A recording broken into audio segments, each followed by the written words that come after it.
दोस्तों नमस्कार, आप सभी का स्वागत है। दोस्तों हम लोग जनरल साइंस पढ़ रहे थे और हम साइंस के 4 लेक्चर पढ़ चुके हैं, ठीक है। और ये लेक्चर नंबर 5 है। अगर आपने नहीं देखा है तो आप प्लेलिस्ट को विज़िट करके आप देख लीजिए, ठीक है। और हमारा टारगेट है आरआरबी एग्ज़ाम्स या यूपीएसआई एग्ज़ाम्स, ठीक। आरआरबी जो 17 नवंबर को होने वाला है, या अगर आप कोई भी वनडे एग्ज़ाम की तैयारी कर रहे हैं तो प्लीज़ आप वीडियो को पूरा देखिएगा। आनुवंशिकता का जनक किसे कहा जाता है? तो मेंडल को कहा जाता है।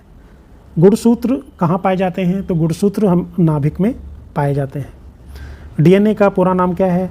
ठीक है, तो हमने 10th में 9th में पढ़ा होगा, डीऑक्सीरिबो न्यूक्लिक एसिड, जिसको हम बोलते हैं डीएनए। एक सामान्य मानव कोशिका में कितने गुणसूत्र होते हैं? तो गुणसूत्र होते हैं 46। अगर हम पेयर की बात करेंगे तो 23 और टोटल संख्या की बात करेंगे तो 46। इसमें कभी कभी कन्फ्यूज़ करता है। लिंग निर्धारण किस पर निर्भर करता है? तो एक्स और वाई दोनों गुणसूत्र पे ये निर्भर करता है। डीएनए की दोहरी कुंडली की खोज वाटसन एवं क्रिक ने की थी। ये खूब पूछा जाता है। जीन का नियंत्रण, जीन क्या नियंत्रण करता है? जो जीन है वो जो हमारा लक्षण है वो नियंत्रित करता है। मनुष्य में रक्त समूह ने ब्लड ग्रुप का निर्धारण कौन करता है? Question number 9। तो जो जीन है हमारी वो ब्लड ग्रुप का निर्धारण करते हैं। आनुवंशिक लक्षण किसके द्वारा पीढ़ियों तक जाते हैं? तो जो डीएनए होता है ना, वो हमारे पीढ़ियों तक जाते हैं। आरएनए का कार्य क्या होता है? तो आरएनए का कार्य होता है प्रोटीन निर्माण करना। एकल गुणसूत्र क्रॉस में कितने प्रकार के गमेटेट्स बनते हैं? तो 2 प्रकार के बनते हैं। मेंडल ने कौन सा पौधा प्रयोग के लिए चुना था? तो मटर का पौधा इन्होंने प्रयोग के लिए चुना था। जीन का कार्यात्मक भाग क्या कहलाता है? तो इसका जो कार्यात्मक भाग है उसको हम जीन बोलते हैं। मानव कोशिका में कितने जोड़े ऑटोसोम होते हैं? ठीक है, मानव कोशिका में कितने जोड़े ऑटोसोम होते हैं? तो 22 जोड़े होते हैं। आनुवंशिक विकार का उदाहरण कौन सा है? ठीक है, आनुवंशिक विकार, ऐसे क्वेश्चन एग्जाम में पूछे जाते हैं। तो जो हमारा हीमोफीलिया है, जिसको हम बोलते हैं हीमोफीलिया, ठीक है, ये जो आनुवंशिक विकार होता है इसको हम बोलते हैं। मानव में जीनोम क्या दर्शाता है? आरएनए का समूह, जीनों का कुल सेट, कोशिका का आकार, या फिर माइक्रोकांडिया। तो जो जीनों का कुल सेट है ये मानव जीनोम कहलाता है, ठीक। फिर अगला है म्यूटेशन। म्यूटेशन क्या होता है? म्यूटेशन का मतलब होता है परिवर्तन, ठीक है, चेंज, उसको हम बोलते हैं म्यूटेशन। हीमोफीलिया किस प्रकार का रोग है? तो वायरल है, आनुवंशिक है, बैक्टीरियल है, या पर्यावरणीय है? तो ये एक आनुवंशिक रोग है, ठीक है। ये जो हमारा हीमोफीलिया है ये एक आनुवंशिक रोग है। 2 विपरीत लक्षणों वाले क्रॉस को हम क्या बोलते हैं? तो उनको हम बोलते हैं डाई हाइब्रिड, बोलते हैं उनको डाई हाइब्रिड, ठीक है, डाई हाइब्रिड उनको हम बोलते हैं। आगे बढ़ते हैं। डीएनए की संरचना में कौन से बेस होते हैं? जो हमारी डीएनए की जो संरचना हमारी बनती है उसमें कौन से बेस होते हैं? तो पहला हमारा क्या है? ATGC, ये हमारे बेस होते हैं। गुणसूत्र की वह स्थिति जहाँ जीन स्थित होता है क्या कहलाती है? क्या बोलते हैं उसको हम? लोकेस, साइटोप्लाज्म, एक्सान, या कोडान। तो उसको हम बोलते हैं लोकास, ठीक है, ये होता है हमारा लोकास। डीएनए के 2 स्ट्रैंड को क्या जोड़ता है? जो हमारा डीएनए है, ठीक है, वो हमारा जो हाइड्रोजन बंधन है उनको जोड़ता है। कौन सा आरएनए प्रकार प्रोटीन निर्माण में काम आता है? कौन सा आरएनए प्रकार प्रोटीन में काम आता है? तो ये हमारा हो जाएंगे जैसे mRNA, RNA, tRNA, जो सभी है वो हमारे काम आते हैं। विकासवाद का सिद्धांत किसने दिया था? ठीक है, मेंडल, डार्विन, न्यूटन और आइंस्टीन। तो डार्विन ने दिया था, डार्विन ने दिया था। ये पूछा भी काफ़ी गया है। नेचुरल सिलेक्शन का अर्थ क्या है? तो प्रकृति द्वारा श्रेष्ठ का जो चयन है वो होता है प्रकृति सिलेक्शन। जीवाश्म क्या है? जीवाश्म क्या होता है? जीवाश्म जैसे जो जीवों का जो अतीत है, जो पास्ट है, ठीक है, वो जीवाश्म होता है। आगे बढ़ते हैं। जैविक विकास का प्रमाण नहीं है।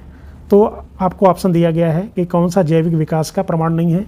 तो जीवाश्म, समरूप अंग, मौसम और खगोलीय परिवर्तन। तो यहाँ पे जो हमारा मौसम ऑप्शन हो जाएगा, ये इसका प्रमाण नहीं है, बाकी सब इसके प्रमाण है। जीवन के आरंभ में कौन सी प्रक्रिया सबसे पहले शुरू हुई थी?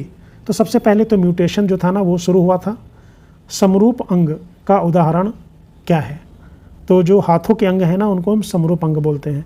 जीन पूल क्या होता है? इसका क्या अर्थ होता है? जो जीन पूल है उसका अर्थ क्या होता है?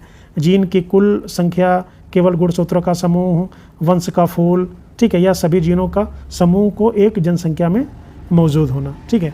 तो इसका आंसर हो जाएगा डी, 34 का हो जाएगा डी, सांस्कृतिक विकास, कल्चरल इवोल्यूशन का उदाहरण क्या हो सकता है? ठीक है, क्या हो सकता है? मानव समाज का विकास, खगोल शास्त्र का विकास, कृषि का विकास। तो यहाँ पे ऑप्शन ए हो जाएगा, मानव समाज का विकास।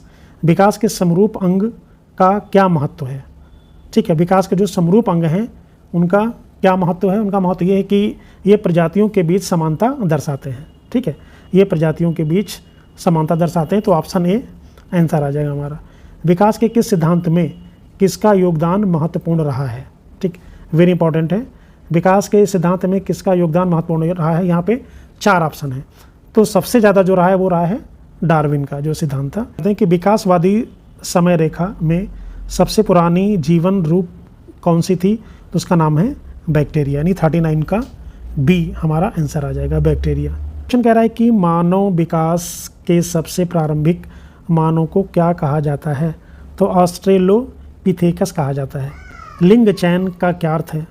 लिंग चयन का क्या अर्थ होता है? कि लिंग आधारित अनुकूलन। ठीक है, लिंग आधारित अनुकूलन। विकास के सिद्धांत में अधिसंयोजन, जिसको बोलते हैं कन्वर्जेंस, क्या दर्शाता है?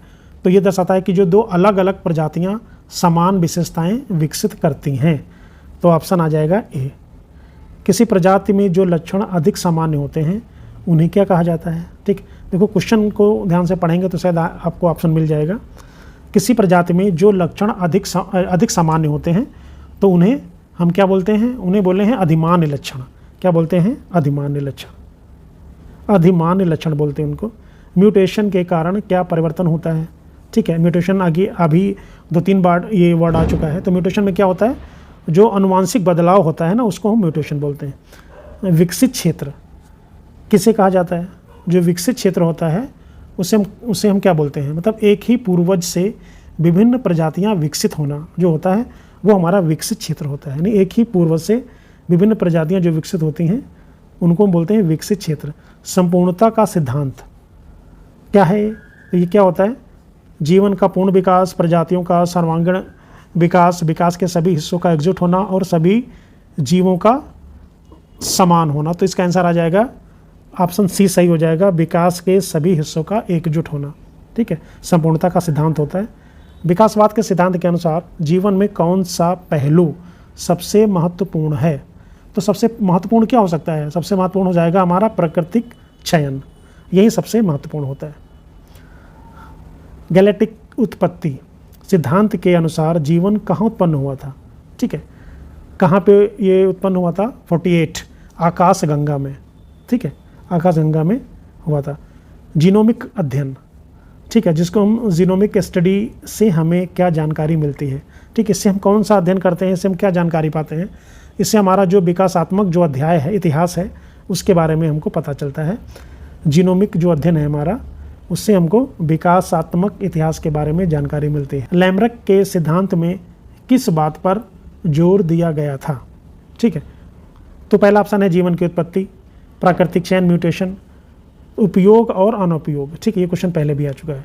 तो दोस्तों आशा करता हूँ कि वीडियो अच्छा लगा होगा। प्लीज़ लाइक, शेयर और सब्सक्राइब जरूर करें। Thank you very much.